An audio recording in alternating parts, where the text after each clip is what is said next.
you are. You are a million miles from reality. You're on Rewound Radio. It's as far as you can get.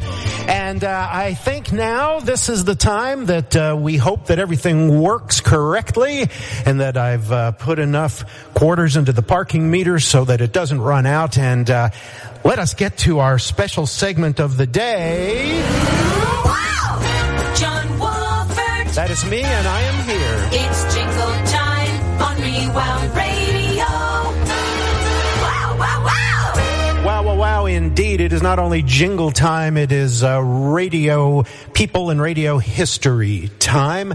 And as I've been saying, we are going to talk today about the infamous 9 tape. Knowing full well that some of you have not heard this masterpiece, or you may have heard it long ago, but not recently. So the first thing we're going to do is play the 9 tape. Now, it's only 5.5 minutes long, but what you need to understand to fully appreciate the context this was made in, and we'll talk about this in detail when our guests join us right after this, but you have to remember that this was made in the 1974, 1975, that era of top 40 radio. Now, we've talked about this in our Jingle Time segments before, about how jingles and radio in general in the 60s was a lot more freewheeling and not quite as structured, and the DJs could do wacky stuff and just talk endlessly. And of course, as is always the case, there were some major market DJs who were really good at that. There were a lot of medium and small market guys who were not quite as good as that. But needless to say, when certain consultants came along and said, well, yeah, you know, they're talking too much and they're doing too much and there's too much clutter and we just need to simplify this and just say less and play more music and so forth. And so the sound of Top 40 Radio got more and more and more sanitized. And so the 9 tape was basically for radio guys, 4 personality-oriented radio guys who got together and decided to just imagine what that would sound like if that trend was taken to its ridiculous, absurd extreme. And so in making fun of some of the consultants and so forth who have been advocating all of this cleanup of the airwaves, they made this 9 tape, and it goes like this. For years, Top 40 radio programmers have been searching for the most efficient and most saleable approach to effective motivation of potential ratings respondents in their respective and contiguous market. For example, listen now to the contemporary sound of WVWA Pound Ridge, New York, known affectionately to their community as 900 Radio, circa 1965.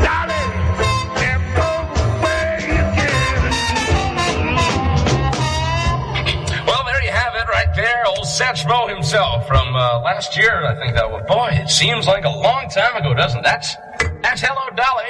And this is the sound of Young Westchester, 900 Radio, the sound of WVWA. It's the Pound Ridge happening sound, 900 Radio. Let's go! And, yeah, we got the, it's a beautiful wind. Did you look at it? The sun is shining, and it's just one of those days to get out in the sun. Beautiful Wednesday, mostly sunny today, and it's going to be clear and cold tonight with a low around 30. But right now, it's 89 degrees at WVWA 900 Radio. Those 4 crazy boys from Liverpool, the Beatles. If I have to go. Notice the flagrant disunity of programming elements, the abundance of unnecessary sound, the clutter. City service is the best for your car. Yeah, okay, that's city service there from 900 Radio. This is WVWA on a beautiful Wednesday. My goodness, the skies are clear out there, aren't they? 900 Radio. Let's go! Yeah, let's go with more music. Beach Boys. Something had to be done. Time elements had to be condensed to most effectively maximize dynamic utilization of the audio medium. In the continuing efforts to intensify the impact, many ideas were born, tried, and died.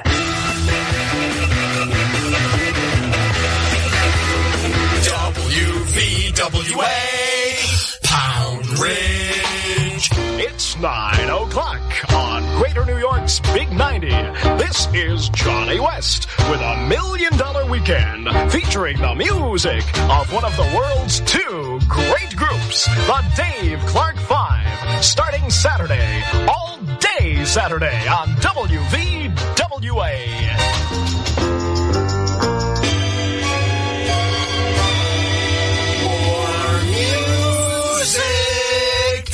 WVWA. And the music just keeps on coming on a solid gold weekend. 2:14 on the Big 90 with Bob Roberts.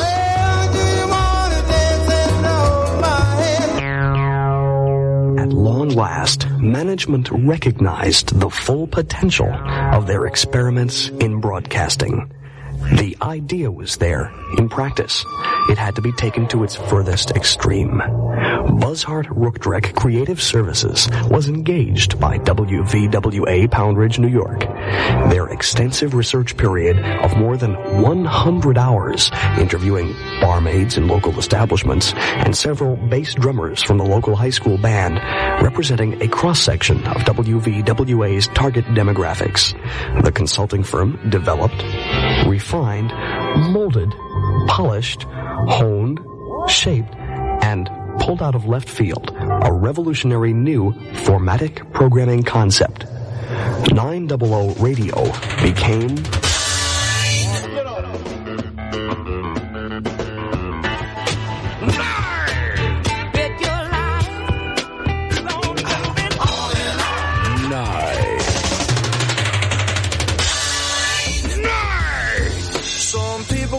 the Space Cowboy. You're the cutest thing I ever did see. 9? 9! Oh my god! Oh my god!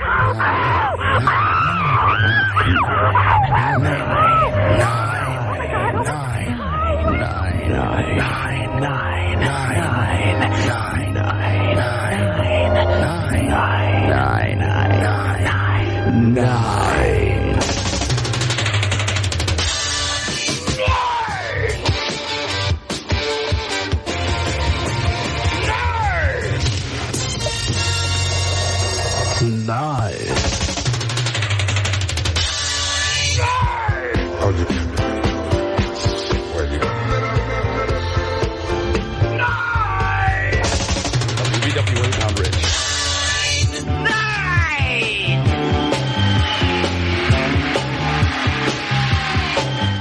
There it is, the 9 tape. If you've ever been on the radio or behind a mic or involved with radio, that has to make you smile a little bit, if not outright laugh out loud, because the things they were making fun of are so accurate and so true, and they thought of every little nuanced thing that a radio station could do, rightly or wrongly, and so it's just a great piece of work there. And so we are now going to talk to the folks who made that.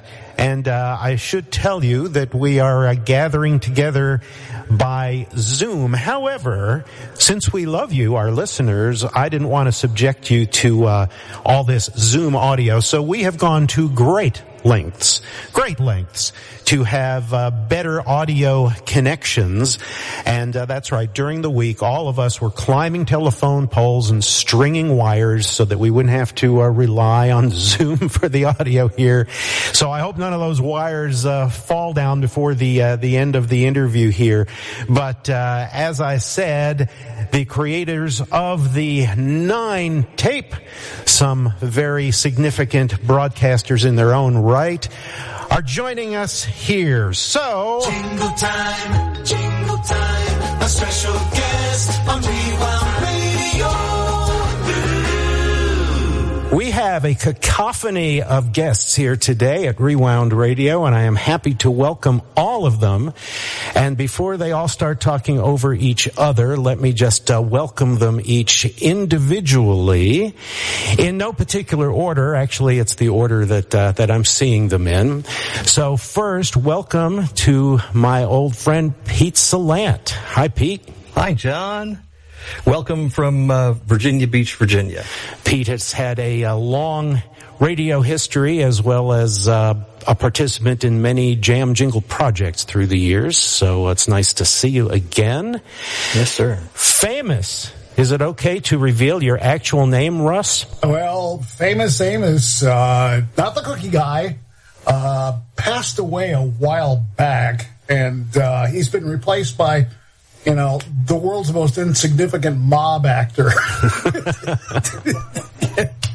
Hey, life goes on, you know? Indeed. Well, welcome Russ DeBello, Amos B. Moses, or Famous Amos in a previous life or two or three.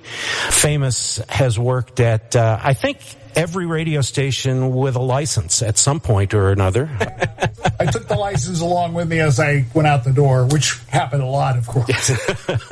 Well, a very cool collection of call letters go along with your name.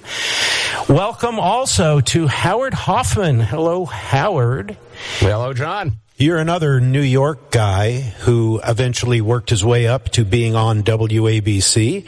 And then I know you spent a long time in Los Angeles, and now you're back in New York, right? Yeah, creative services director, which is a, drawn-out way of saying production guy at iHeartRadio in New York. Which includes WOR in New York. WOR and a lot of iHeartRadio Broadway as well.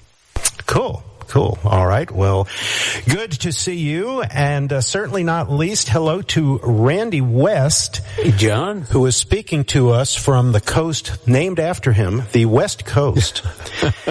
And Mr. West began in radio but got intrigued by the radio with pictures that was available. What do they call it? Radio, television. It's a fad. It's a fad, but television, yes. That's that.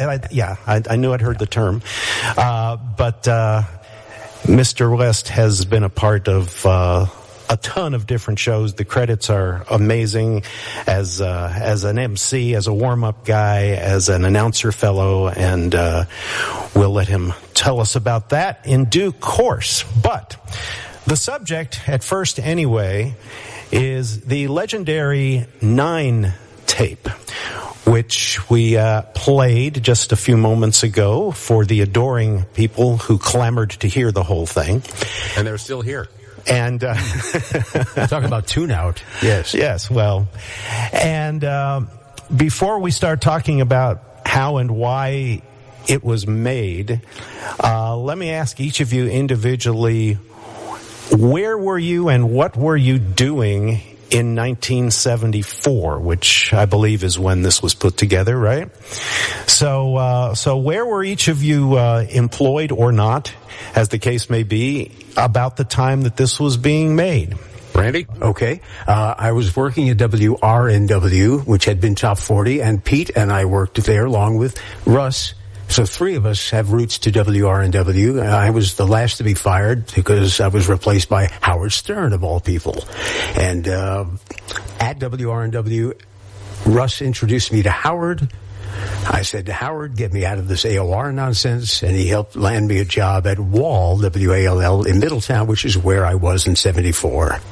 And WRNW, I think, is licensed Mount Kisco, New York. Is that right? It was Mount Kisco, or when the three of us worked there, and then format change moved us to Briarcliff Manor, where we had 2 rooms instead of just 1. 1,200 watts in mono with no production studio. Sounds about right. Okay, Howard, how did you get tangled up with this bunch? Okay, well, I met Russ when I was at WKQW in Spring Valley, New York, because, Russ was famous for driving from radio station to radio station whenever he heard a signal coming from somewhere. So he showed up at the doorstep of my studio in Spring Valley, New York, and that's where I met Russ, and through him, I met Randy and Pete. Okay. Well, I guess the question of the day is, how did you get the inspiration to get together to make the 9 tape? I mean, I'm sure that what was going on in radio at the time had to have influenced your thoughts, but somebody must have said, hey guys, let's get together and make fun of this. That would be Randy and me. Yeah, and it started when the Hoffman family, wonderful parents that he has, took in a wayward disc jockey who had to change tapes at 6 o'clock in the morning in Middletown, New York, and lived 2 hours away. So the Hoffman family took me in, as it were, and if we weren't watching Rockford Files on Friday night with the family that I wish I had, Howard and I, would go out and joyride. So we were out DXing, and I thought it was right after we had filled up at gas at a Citco station up in Middletown, New York. Okay. And we were DXing, as everybody did in the in their car radio at the time. And we're listening. We hone in on WWDJ, and it went from 97 WWDJ, and they started calling themselves 97 DJ, which kind of made sense. Sure. But then we were listening to Mark Driscoll, and he had changed to 9J. All alone, on his own, he took it upon himself to rename the radio station, at least for that evening. And our minds just collectively blew up. And 9J, past the J. And it's okay, yeah, that's cute, but it tells you nothing about the dial position and tells you nothing about the radio station. 9J, what's next? And we both said 9. And we looked at each other and had an epiphany and said, we've got to do something with this. We've got to do something with this. Yeah. He said, let's make a tape that people will be listening to 50 years from now. Even then, he knew. we were doing it for ourselves. We had no idea. We were just doing this fun thing for ourselves. So we decided it was around Christmas time, and, it was the middle of winter of 1974. And somehow, I don't know how we all got together, Pete or Russ, maybe you guys remember how we all got together that day? I remember it because I was about to start a new job at WJBQ in Portland, Maine. I was visiting my parents in Park Ridge, New Jersey, not far from where you grew up, Howard, in Suffern. And we arranged for Russ and his then-girlfriend, Joni, to come pick me up. And we drove up to Middletown, where we became part of the legendary tape. You guys were already warming up the WALL FM stereo production studio when we got there. And actually, that was the WALL AM studio, I believe. It had, 2 Ampex tape recorders, the little standalone and the wall mount, or the rack mount one.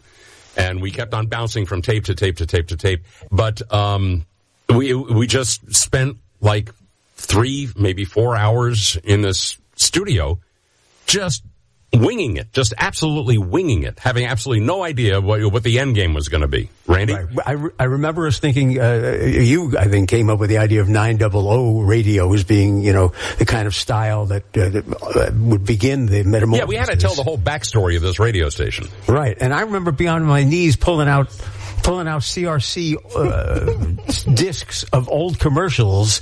City service is the best for you. I mean, it had all these crazy old jingles for, I guess, doing local commercials that sounded national. And I just seemed like that would be the weirdest one. I don't know where you picked up the little horn. That horn, where did that come from? I was using that on my show. That wall. You were using that. That's right. The wild, weird Howard Hoffman. Hello on your face, and you blow the horn. Yes. You had a wacky DJ horn? I had a wacky DJ horn, the hotel bell. I had everything. So let me establish that this was actually produced and recorded at WALL, and that none of you were actually working at a station called WVWA. No. How do we come up with that? The way that they came up with it was this guy over here. I don't know which way I'm pointing on this thing. Mr. Salant wanted the worst, most unpronounceable group of consonants and vowels that was just like, laid on any poor little top 40 station that tried to make a go of the old man's call letters. So that was Pete's fertile mind, yeah. Yeah. It was real fertile that night, wasn't it, guys? Yeah. Well, as part of my minimal research, I looked it up in my 1975 broadcasting yearbook, and there is no WVWA. No, there wasn't. He actually checked. And the reason we chose Pound Ridge, New York is because, what was it? Was it an exit on which... It was an exit on the Sawmill Parkway. The Sawmill and if Parkway. you ever got off on that exit, there was no place to go but to get back on the Sawmill. There was nothing there. It was an exit with nothing. And it was the Pound Ridge exit. Now you got to remember, Pound Ridge is considered upscale Upper Westchester. Sure, now. Now. Who was it had an estate at Pound Ridge, like Cosell, didn't he? Yes, he did. Yes, he used to do many of his WABC broadcasts from his home there, and sing occasionally on the line. Yeah. That is true. So in making the 9 tape, can I infer that you were all fans of personality radio and perhaps less enamored with the constant tightening and restrictions and research and Drake-ness that was going on at the time? I'd like that characterization. The characterization John just made is accurate. Yes, right. Yeah. Right. I have a terrible confession to make, and that is that for years I thought that Drake was the antithesis of, the personality radio I grew up with, wild and wacky top 40 and stuff. And, even into college, I hated Drake. Then one day somebody gave me a tape of KHJ in Los Angeles, 93 KHJ. And there's your real Don Steele. There's your humble Harv. It's like, wow. It was night and day, yeah. It really was. Because our idea of Drake, John, was whatever the hell that was that they did at WOR. They created a top 40-ish station out of it, complete with KHJ's jingles redone for them in stereo and stuff.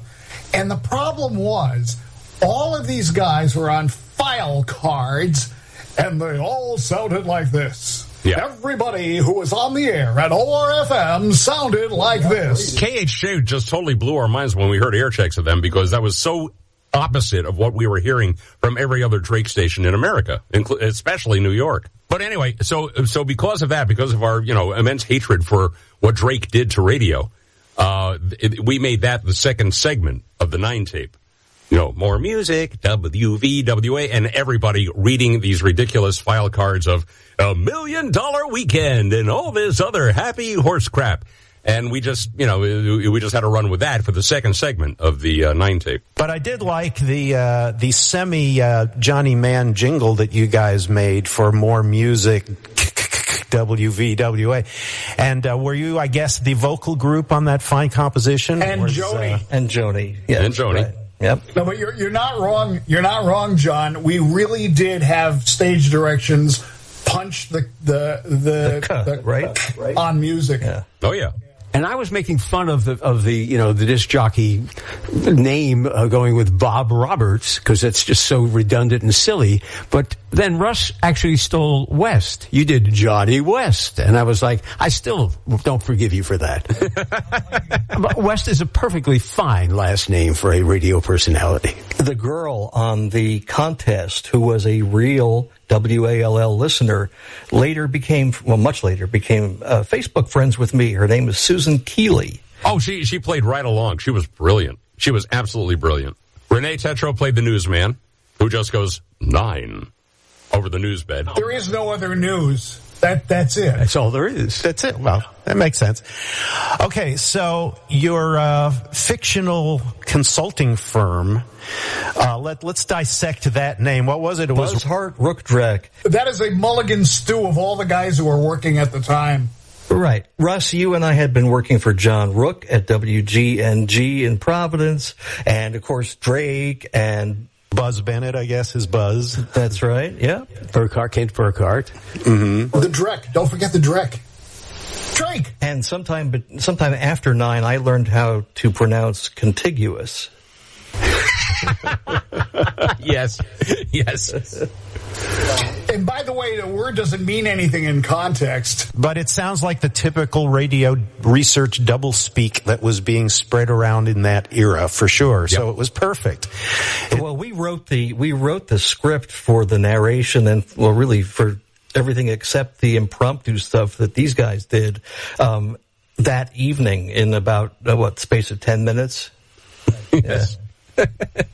There are so many things on that tape that someone in the last 30 years who's been in radio would not even understand, like the cart machine queuing and starting, the turntable rumbling as it started up. Yep. You pumping, Howard, pumping the pot and being buried by the Beatles. Yes. and missing the talk up. And missing the talk up. Yeah. So, like every little radio bugaboo you could think of, we try to throw into this thing. And the thing is that, we had edited it all together, and I took it to WPIX. Now, by this time, I was working at WPIX. And we had these, a spectrosonic complimeter, which just had like an infinite amount of compression. And so I just used different degradations of compression for each segment, for the 900 radio segment, for the Drake segment, and finally for the 9 segment. I just more ranked it. But here's the thing.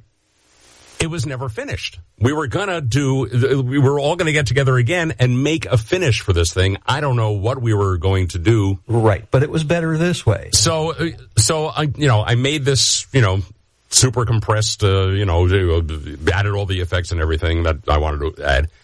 And I played it for a friend of mine at WPLJ, Jim Brownell. He was the production director over there. And he also worked at WALL. So he was very proud of us that we were able to produce something like this at his old alma mater radio station. So he plays it for somebody else. And they got to get a copy of it. And they play it for somebody else, and they got to get a copy of it. Before we know it, it ends up at 99X. And those guys just... their minds collectively, I could hear their minds blowing from wherever I was at the time.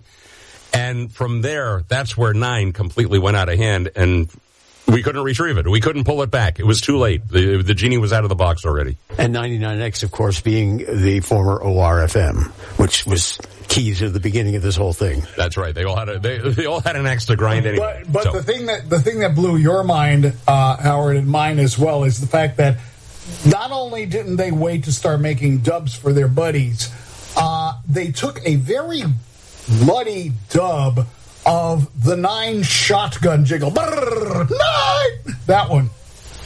And in the middle of the night, I don't know, it wasn't Weed, it was whoever else was on after Weed. They would, every once in a while, as you may remember, Howard, they would just fire up the 9. They would drop it in the middle of nowhere. That's right.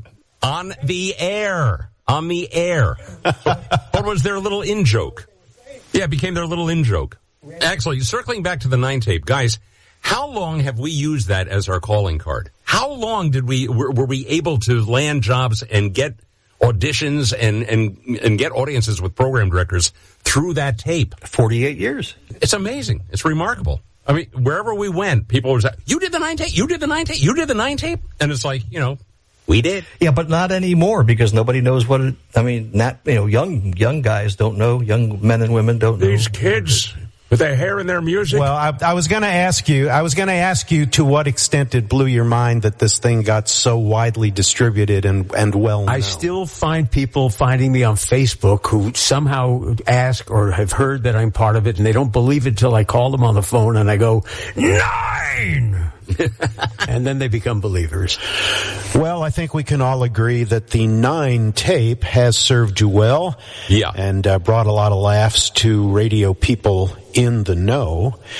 Speaking of radio people, that's who we're talking to today here on Rewound Radio. This is John Wolfert, and I'm being joined today by the makers, the producers, the creators of the 9 tape. That would be Pete Salant and Randy West, Howard Hoffman, and Russ DeBello. And let us acknowledge that you have done other things since the creation of 9. So I want to talk a little bit about what you've done since and what you're doing now. And we'll start that with Pete Salant, who worked at many stations, including this one in New Haven. Pete Stone, 13 Waves. Yes, I did. You were Pete Stone at 13 Waves. And then I was also Pete Stone when I convinced the owners to move the station to FM, where we became KC 101. John, you did the jingles. They came out of the mailbox back at that time, and we hit the air the next day. And that was KC 101 in New Haven. The higher-ups at NBC, who used to spend their weekends in the Hamptons, were listening to KC 101, which was a local out there. And we'd been on the air maybe 3 or 4 months when I got a call one morning from Walter Sabo at NBC, who said, Monday, 9 a.m., click.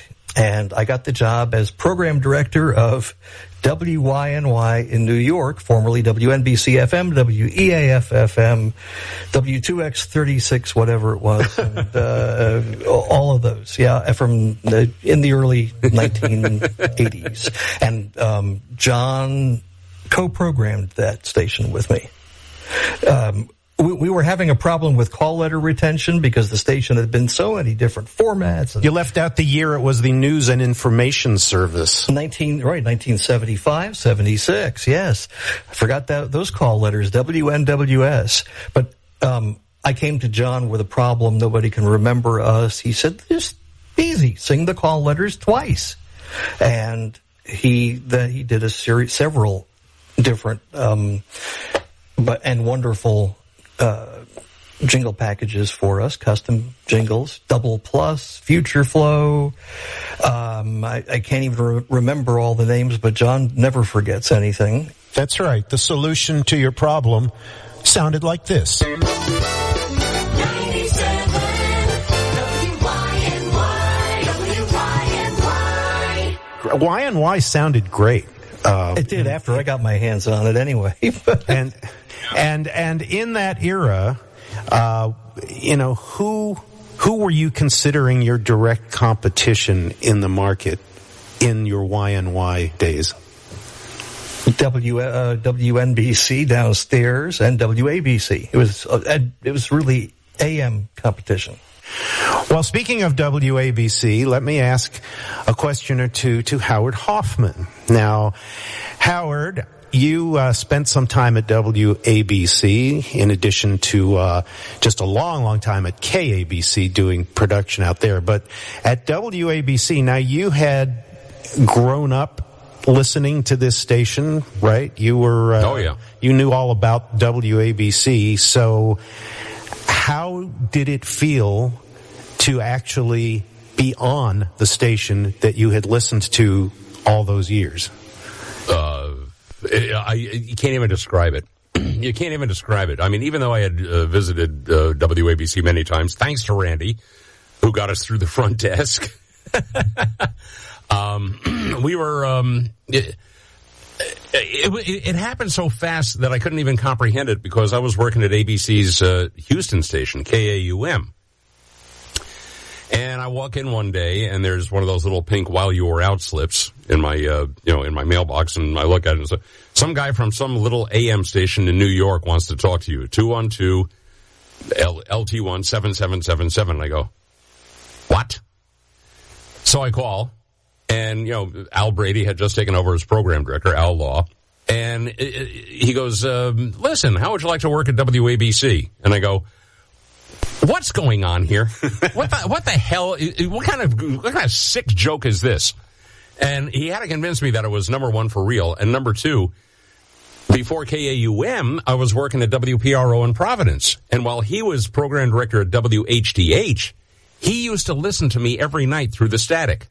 And he said, I love your act. I would love to bring you to WABC. And I said, I would love to go to WABC. Of course, opening up my big mouth before I even thought. And it ended up being just a transfer because they were both ABC stations. So it made it easy for them. The tough part for me was doing a show Saturday afternoon on KAUM and then debuting on WABC the following Monday night. Wow. So I didn't even have time to think. I didn't even have time to get my act together. I didn't have time to think about what I was going to say when I opened the mic because I was too busy traveling from Houston to New York to be on the air on WAB freaking C. I just don't remember anything from that night except for the second break where I said, I'd like to say hello to my parents because they were genuinely listening to me down in West Palm Beach. They drove up to the shore and they tuned me in so they can listen to my show. And I said, I'd like to say hi to my parents who are down in Florida who are listening to me through the static right now. And as a matter of fact, this has probably just been a waste of time because I think they may have tuned out by now. And that's the only thing I really remember. I think my first song was The Hustle by Van McCoy. But I just do not know. I don't remember anything about that night other than when I got off the air and I went down the elevator, left through the lobby, and walked outside and saw that giant cube that said ABC on it. And I looked at that, and I looked back up on the building, and I just went, holy crap, what did I just do? How did this happen? And it was incredible. It was just an amazing feeling, but I just don't remember it, and I wish I could. I just remember being nervous as hell, and that was it. The engineers were great. The board ops, the engineers, they were all spectacular. And George Michael, who got let go, for whatever reason, so they can bring me in. And of course that made it really awkward for me, but he left a note for everybody, that he worked with saying, be good to Howard, treat him as well as you treated me, and, make him sound as good as you made me. And I thought that just meant the world to me when George did that. So nice. I was really, really, really happy to hear that. Well, let me ask you this question here, because in the TV commercial, they had you sounding like this. New York is weird at night, so am I. Sam! Howard Hoffman at WABC with 77 minutes of non-stop music for you. The best music, WABC. But then shortly after that, they got you a jingle that sounded like this. Howard Hoffman, WABC. Yeah, that was the New York style era. That was Jay Clark. Yeah. So this was obviously an era when the station was changing dramatically. I had to keep on changing. I kept on changing hats so many times that I couldn't even fit my headphones over them all. They had me do this act, this wild teen act. And then Al Law left and Jay Clark came in and he wanted to make it a little bit more middle of the road. And in the middle of all this is when John Lennon got assassinated.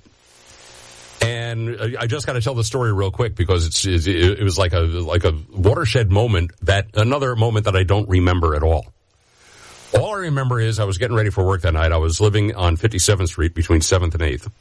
And I hear all these sirens and or between 8th and 9th. I hear all these sirens coming from Roosevelt Hospital. And I go, wow, something heavy duty's going on. So I go to work and I walk inside and Sturgis Griffin is on the air and he turns to me and he goes, did you hear what happened? I go, what? And he goes, they got John Lennon.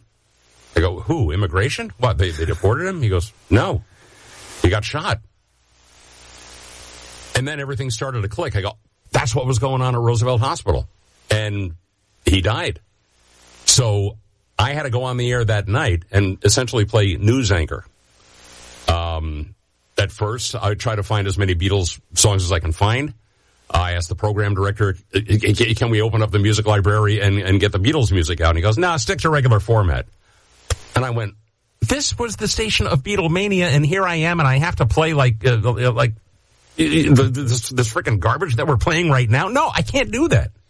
So finally, Steve Goldstein, the assistant program director, came in, opened up the library, and pulled out all the Beatles stuff. And it was just, like I say, a blur. At 5 o'clock, Dan Ingram walks in because he was doing mornings at the time. And he looks at me, he goes, "You just had the toughest night that you'll probably ever have in your career. Go home and get some sleep, and I'll take it from here." And I just said, Dan, I have no idea what I just did for the last 5 hours. I have no idea. So he took it over. Thank God he got there at 5 o'clock in the morning, because I don't know if I could go on for another hour the way I was. I was just absolutely drained. Wow. Great story. But you did a good job that night.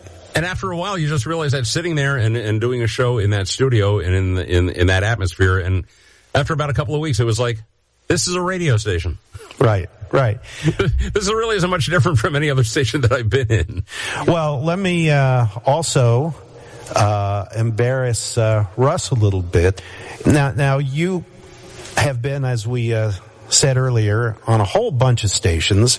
I particularly enjoyed you here, but I'm going to ask you which station you enjoyed being at the most. Come on me. Oh, make me write bad checks. Do all those things. I love it. It's 6 o'clock. I am your famous Amos, jamming in the greatest city in the world. Jamming oldies. Jamming 105. New York. Hello, folks. This is Amos. Yeah, I don't know if that plays today, but the rest of it sounded good. I liked Jammin' 105. I liked you on Jammin' 105. I liked the jam jingles on Jammin' 105. But I don't know if that was your favorite place to be. There you were with jingles. And what do you get to do? You get to stand in the studio in New York City and play old soul crossover records. And I'm like, this doesn't get any better. There is nothing better than that in the world. That was the most fun. All right, so Randy, unfortunately, I do not have an air check of WRNW to play for you, but and boy, am I lucky! But give us the short version of how you transitioned from radio guy to West Coast TV guy. Well, I stepped out of the on-air thing as a personality because I wanted to learn programming. My idol was Rick Sklar, and I thought I'd take a program director job under Tom Chauvin in New Haven, Milford, New Haven. And Pete did mornings for me for a while, which was a wonderful As did thing. Bob Rivers and other big names. Yeah, that's right. I had some good talent in there. Alton Irwin as well did afternoons for me for the longest time. Cliff Truck and Canyon. Anyway. 1976 through 9, that was. And in 79, I came out to Los Angeles and eventually moved to Los Angeles as national promotion director for Wayne Newton's Records. Now, that's sort of like a detour, but I was always fascinated with game shows. So this is where this comes into play. So I always used to cut classes and go down to 30 Rock and watch television shows tape. That's how I met Johnny Olson, who became my mentor, who really gave me information about how to do what I later did 10, 15, 20 years later, audience warm-up and announcing game shows live to tape. But we sat with Don Pardo as he was doing the closing credits for the Bill Cullen show Winning Streak, and he's leaning over his microphone. Howard and I are in the front row right behind him because I always love to be near the announcer. So we're right behind Don, and he's going, Winning Streak is a Bob Stewart production. And we're going, yay, yay. And we're only like, 2 feet from the mic, screaming. So in between pieces of copy that Don Pardo is reading, he turns around and goes, stop that noise. A winning streak is up front. And he's going on and on. So it was sort of like, a winning streak is a Bob Stewart production. Stop that noise. NBC pre-recorded. It was hysterical. Anyway, I always loved game shows. I'm out in Los Angeles working for Wayne Newton at this point, and record industry was kind of interesting, and I did some other record promotion gigs, but the big thrill was game shows. Johnny Olson, Don Pardo. I appeared as a contestant on 9 different broadcast shows. Press Your Luck, All-Star Blitz, Face the Music. To tell the truth, I've got What's My Line? I did 9 shows because I wanted to be in the milieu, if you would. And eventually one day, I got a chance to go play a new game that was being developed, and they wanted to see how good players play this game show that's in development. And one day I said, hey, can I read that? They were in a run-through room going, all right, the show would start with the announce, welcome to today's thing. And I said, can I read that? Well, and I got to read an opening announce every time I went to these run-throughs. And then one of those shows went to pilot, so I got to read the open announce on a pilot, and then eventually booked actual jobs, audience warm-up and announce. And the thrill of all thrills in that, and I did many shows. I mean, like, maybe 30 different short-lived game shows on cable and everywhere else. But the thrill of all thrills was the day I got a call from CBS and The Price is Right. Randy, this is Roger Dobbs. Oh my God, the producer of The Price is Right. Bob and I are familiar with your work, and I'm going, Bob who? Do I know anyone named Bob? Roger Dobkowitz is already 3 sentences forward about coming in to do a week on the air, and I'm going, Bob, oh shit, Barker. And the next thing you know, I'm at CBS. I had the background of having done all these shows. I wouldn't have ever walked in there. And I'm doing The Price is Right with Bob Barker. When he stands 2 feet from you, it looks like it's 6 feet on television. He goes, Randy, what's the name of our next contestant? And I'm about to go, It was a thrill. Barker was so kind to me. But the magic of doing that show, as opposed to some of the others, it was live to tape. Barker never stopped. He was a live broadcaster from the day when there was no videotape. And a commercial, 2-minute commercial, was 2 minutes and 1 second. And when he threw it to you, you were working without a net. It was live to tape, and there was no going back. So that was a thrill. And after that, I could get pretty much any announced job on a game show that I wanted, because that was the supreme credit. And as a side hustle for the last 20 years, you've been doing the road show of The Price is Right, and I've seen you several times, and it's like, whoa, you are so great. Well, thank you. I was hired from the stage at The Price is Right, CBS 33. We're doing a Price is Right touring live show. Would you like to do it? Of course, you say yes to everything. You know, would you like to ride a horse naked through? Yes, absolutely. Whatever the hell it is. Of course. And eventually, months later, it turned into a live traveling show of The Price is Right Live. I did 15 years of that. And not only do I do Price is Right Live periodically, I just got off the road from doing Wheel of Fortune live.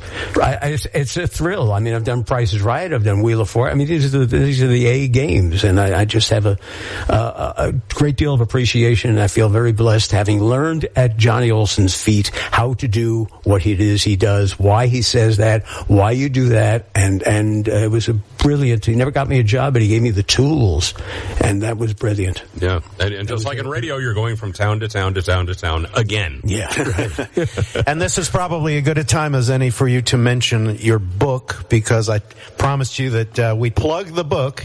Go ahead and tell folks what you have committed to paper here. It's everybody in their little windows holding up a copy of the book. And 30 years of television, well, more than 30 years of television, I've watched all sorts of insane things happen. I worked with start naming game show hosts, Alex Trebek and Peter Marshall and Bob Eubanks and Wink Martindale and all these. I've worked with all of them, and I've seen the most amazing stuff happen when the cameras are not rolling. It's unbelievable. You think radio is like a circus with children, adult children in it. Television is very much the same thing. In fact, the stakes are higher, so the insanity is even bigger. And these are the stories you don't tell, but you know what? I'm at a point now where I don't mind telling them. Because I don't have a whole lot to lose, and no one's ever going to sue me because they're all true, and there's no malice. So it's TV Inside Out is the name of the book. TV Inside Out, Flukes, Flakes, Feuds, and Felonies. Where do people find the book if they want to know more? It's sold online everywhere, like at BarnesandNoble.com and Amazon.com, but I love it if you buy it from me, because I can inscribe it in something personal to you, which is TVRandyWest.com. Once again, TVRandyWest.com. Excellent. All right, so Pete, what are you doing these days? Well, I got fired from Clear Channel in 2009 for 7 #1 books in a row. The GM got tired of signing these $25,000 bonus checks, so they finally canned me, and I pulled out Plan B because my wife was already a licensed psychologist in private practice. I went back to college, which I wish my mother had still been alive, because she always wanted me to go back to school. I went back to school, and then I went to Fordham for my master's degree, and we moved back to Virginia Beach. That's a long story. And I got my Virginia licensed clinical social work license, and I have been in private practice now since 2016. By the way, I did do some technical consulting up until about the last couple of years, including 5 stations in Denver, where I worked with the chief engineer, and he had him put in these TV optimods and all this other stuff, and the top 5 stations in Denver were tweaked by me. Wow. Still. All right, so Russ, when you retired as famous, what you been doing since? Okay. Back when I was just a little famous, I was in college when most people I know weren't even born yet. And I basically, in my last year in Missouri, decided, hey, this is no life for me. And I discovered the theater. Okay. And I was one of the main actors in the university theater. And everything would have been fine if I had just done nothing else. Except that I walked down the street and got a job at KTGR FM and AM, Columbia, Missouri. And took a left turn that I didn't come back for another 47 years or whatever. Do I regret it? No, you never regret anything you did. But now, collected my Social Security and went back and took acting classes and said, okay, this time let's not screw it up. And so I started taking acting classes. I have been on maybe 100 of your favorite television shows playing the wallpaper. You've seen me, you just don't know it. Everything from Law and Order to West Side Story. But it's not where I want to be yet. I never quit. I never let, moss grow under my feet. And I've actually had one speaking role in a movie. That's my goal. I'll be there. Excellent. Well, congratulations and making it come true. So, Howard, after spending all of those years on the West Coast, how did it come to pass that you ended up back in New York? It was after I left KABC. They fired me in October of 2011. And we hung around Los Angeles for about a year, and then we decided, we have friends up there, and we really like visiting up there, and it looks like a pretty cool place to live. Let's move to Walla Walla, Washington. Home of the Acme Novelty, the Acme Novelty Company, but I never saw Daffy Duck there. So we moved to Walla Walla, and I was there for like maybe 3 or 4 years. And a large radio group in Portland said, "Listen, we can hire you full time if you just move to Portland." And our lease was running out in Walla Walla anyway, so we decided, okay, let's pull up stakes and move to Portland. And after a while, I decided, you know what, let me just scope out New York City just for laughs and see what's going on there. So I went to a couple of talk conventions, and I went visiting back there a couple of times, and everybody told me the same thing. If you want to work in New York, you're going to have to live in New York. You can't, nobody's going to hire you from Portland or Walla Walla. So I go back, and thank goodness Bonnie agreed to this. I said, let's just roll the dice here. Let's just move back to New York. See if I can land a job here, and if not, then we'll move into your parents' house on Marrowstone Island in Washington. So we do that in 2018. We drove across the country with the dog in the back seat, landed here in New Jersey, and after a year, I get a phone call from Tom Cuddy. How would you like to be production director at WOR? And I said, yeah. So all of a sudden, there I am, creative services director at WOR and iHeartRadio Broadway, and I've been there for almost 4 years now. When most people are like packing it in, hanging up the headphones, I'm rebooting my career after being almost 8 years out in the wilderness, and it literally saved our lives. And thank goodness Bonnie loves New York, I love New York, and we're just really, really thrilled to be back here. What a story. But it was a total crapshoot. It was a total roll of the dice. I had no idea that I was going to be getting anything. You just never know. You just never know, but I can't quit it. I can't quit it. Well, everybody, if we had a lot more time, we could conduct a seminar about what you think works on radio and what doesn't, and programming philosophies, and what's your favorite song and your favorite color and everything else. But I think we need to wrap this up, and I do want to thank each and every one of you. First of all, because I know you actually listen to this show, which is very flattering considering the company that I'm in. But also thank you for spending some time with us here today on Rewound Radio. I was just going to say thank you, John, for bringing us together, because we haven't, the four of us, seen each other or spent much time at all, and I'm loving the company. And John, you add so much to it too, because I love what you do. And this is the first and only time that all four of us have been together since then. That's right. That's right. And Russ and Howard and I saw each other a few months ago for 2 hours. That was the first time I had seen Howard in almost 50 years. Yeah. So thank you, John, for bringing us all together. You think we've been friends forever, we would be together all the time, but we're not. Well, thank you for playing along. Thank you for being Thanks for playing. Thank you for being on Rewound Radio. I appreciate that. And how should I end this? 9. Say 9. Just say 9, John. I think we all need to say it in unison. 1, 2, 3. 9! 9! John Wolford, Rewound Radio. Well, thank you so much to Howard Hoffman, Russ DeBello, Randy West, Pete Salant, our special guests today here on Rewound Radio, talking about that dream that they had when they made up a station called 9. It was their number 9 dream, you know.